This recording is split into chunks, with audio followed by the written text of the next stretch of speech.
8वां वेतन आयोग सरकारी कर्मचारियों और पेंशनर्स के लिए बहुत बड़ी बात है। इससे उनकी सैलरी और पेंशन में काफी बदलाव आने की उम्मीद है। सरकार ने 8वें वेतन आयोग को मंजूरी दे दी है और इसके फायदे 1 जनवरी 2026 से लागू होंगे। इसका मतलब है कि योग्य लोगों को उस तारीख से अपनी सैलरी में बदलाव दिखाई देगा।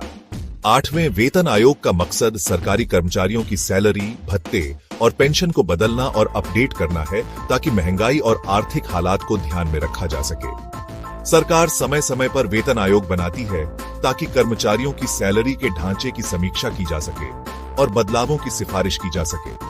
पिछला वेतन आयोग 7वां वेतन आयोग 2016 में लागू किया गया था। 8वें वेतन आयोग से कई बड़े बदलाव आने की उम्मीद है, जिसमें फिटमेंट फैक्टर में बढ़ोतरी भी शामिल है, जिससे कर्मचारियों का मूल वेतन तय होता है। फिटमेंट फैक्टर सैलरी में होने वाली कुल बढ़ोतरी का एक जरूरी हिस्सा है। देश भर के लाखों सरकारी कर्मचारी और पेंशनर्स 8वें वेतन आयोग के लागू होने का बेसब्री से इंतजार कर रहे हैं। इससे उनके जीवन और आर्थिक स्थिति पर काफी असर पड़ने वाला है। 8वें वेतन आयोग की सिफारिशों में कर्मचारियों की सैलरी के कई पहलुओं को शामिल किया जाएगा, जैसे मूल वेतन, भत्ते और रिटायरमेंट के बाद मिलने वाले फायदे। सरकार इन सिफारिशों को लागू करने से पहले ध्यान से सोचेगी। 8वां वेतन आयोग एक पेचीदा और कई पहलुओं वाला काम है, जिसका भारतीय अर्थव्यवस्था पर दूरगामी असर पड़ेगा। आयोग की सिफारिशों पर सरकार के फैसलों का लाखों नागरिकों के जीवन और देश की अर्थव्यवस्था पर काफी असर पड़ेगा। 8वें वेतन आयोग ने पेंशनर्स के बीच काफी उत्सुकता और चिंता पैदा कर दी है, खास करके इसके पेंशन पर असर को लेकर। रक्षा और सिविल दोनों तरह के पेंशनर्स नए वेतन आयोग के अपडेट का बेसब्री से इंतजार कर रहे हैं, लेकिन नए वेतन आयोग का उन पर अलग अलग तरह से असर पड़ सकता है। रक्षा पेंशनर्स, जिन्हें 1 रैंक 1 पेंशन OROP योजना का फायदा मिलता है, उन पर सिविल पेंशन में होने वाले बदलावों का कोई असर नहीं पड़ेगा। OROP योजना यह सुनिश्चित करती है कि एक ही रैंक और एक ही सेवा अवधि वाले रक्षा कर्मियों को रिटायरमेंट की तारीख चाहे जो भी हो, एक जैसी पेंशन मिले। यह सिस्टम वेतन आयोग की सिफारिशों से अलग है और इसके ऐसे ही चलते रहने की उम्मीद है। दूसरी तरफ सिविल पेंशनर्स ने इस बात को लेकर चिंता जताई है कि उन्हें 8वें वेतन आयोग का पूरा फायदा नहीं मिलेगा। यह चिंता वित्त मंत्री निर्मला सीतारमण के बयानों के बाद पैदा हुई है, जिससे इस समूह में कुछ अनिश्चितता पैदा हो गई है। हालांकि सरकार ने सिविल पेंशनर्स को भरोसा दिलाया है कि नए वेतन आयोग की सिफारिशों को लागू करने में समानता बरती जाएगी और किसी के साथ भेदभाव नहीं किया जाएगा। इस भरोसे के बावजूद सिविल पेंशनर्स के बीच चिंता बनी हुई है और वे इस बारे में और स्पष्टीकरण और जानकारी का इंतजार कर रहे हैं कि 8वां वेतन आयोग उनकी पेंशन को कैसे प्रभावित करेगा।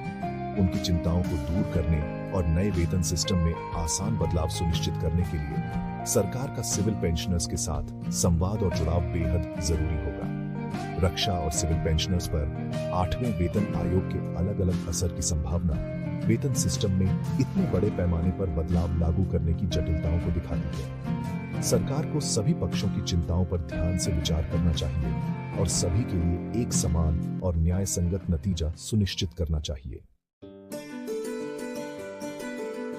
किसी भी वेतन आयोग का सबसे अहम पहलू होता है फिटमेंट फैक्टर, जो सैलरी और पेंशन में कुल बढ़ोतरी तय करता है।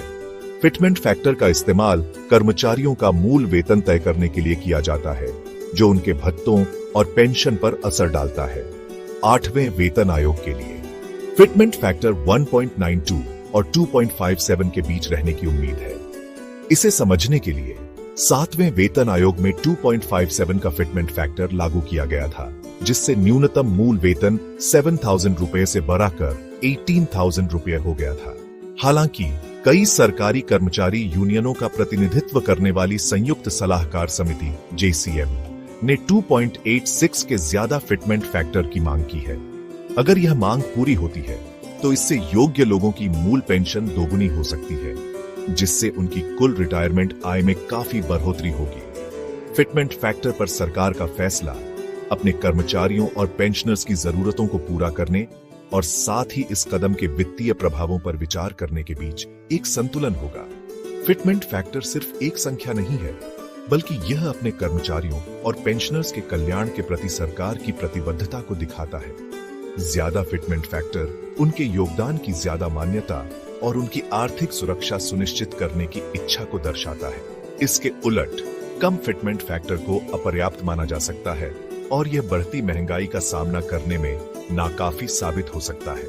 फिटमेंट फैक्टर तय करना एक जटिल प्रक्रिया है जिसमें कई कारक शामिल होते हैं, जैसे महंगाई, आर्थिक विकास और सरकारी वित्त। सरकार को इन कारकों पर ध्यान से विचार करने और एक ऐसा फैसला लेने की जरूरत होगी जो आर्थिक रूप से जिम्मेदार भी हो और उसके कर्मचारियों और पेंशनर्स के लिए फायदेमंद भी। चौथा भाग, महंगाई भत्ते का अनुमान और उसका असर। फिटमेंट फैक्टर के अलावा केंद्र सरकार के कर्मचारियों और पेंशनर्स के कुल वेतन को प्रभावित करने वाला एक और अहम पहलू है महंगाई भत्ता, डीए। महंगाई के असर को कम करने और कर्मचारियों और पेंशनर्स की क्रय शक्ति बनाए रखने के लिए डीए को समय समय पर बदला जाता है। हाल के अनुमानों से पता चलता है कि 1 जनवरी 2026 तक डीए लगभग 60% होने की उम्मीद है, जब 8वें वेतन आयोग के फायदे लागू होंगे। फिलहाल डीए 53 से 55% के बीच है और 1 जुलाई 2025 तक इसके 57% तक पहुंचने की उम्मीद है। 60% तक बढ़ोतरी का अनुमान सरकार द्वारा अपने कर्मचारियों और पेंशनर्स पर बढ़ती कीमतों के असर को कम करने के प्रयासों को दर्शाता है। डीए की गणना औद्योगिक श्रमिकों के लिए उपभोक्ता मूल्य सूचकांक के आधार पर की जाती है, जो औद्योगिक श्रमिकों द्वारा अनुभव की जाने वाली महंगाई को मापता है। डीए केंद्र सरकार के कर्मचारियों और पेंशनर्स के वेतन पैकेज का एक अहम हिस्सा है, क्योंकि यह सीधे उनके घर ले जाने वाले वेतन और पेंशन आय को प्रभावित करता है। ज्यादा डीए खासकर उन लोगों के लिए एक जरूरी आर्थिक मदद देता है जो निश्चित आय पर जी रहे हैं, जैसे पेंशनर्स। डीए को समय समय पर बदलने का सरकार का फैसला अपने कर्मचारियों और पेंशनर्स की आर्थिक स्थिति की रक्षा करने की उसकी प्रतिबद्धता को दिखाता है। हालांकि यह ध्यान रखना जरूरी है कि ज्यादा डीए महंगाई से राहत तो देता है, लेकिन इसका सरकार के राजकोषीय घाटे पर भी असर पड़ता है। सरकार को अपने कर्मचारियों और पेंशनर्स को पर्याप्त वेतन देने और साथ ही वित्तीय समझदारी बनाए रखने के बीच संतुलन बनाने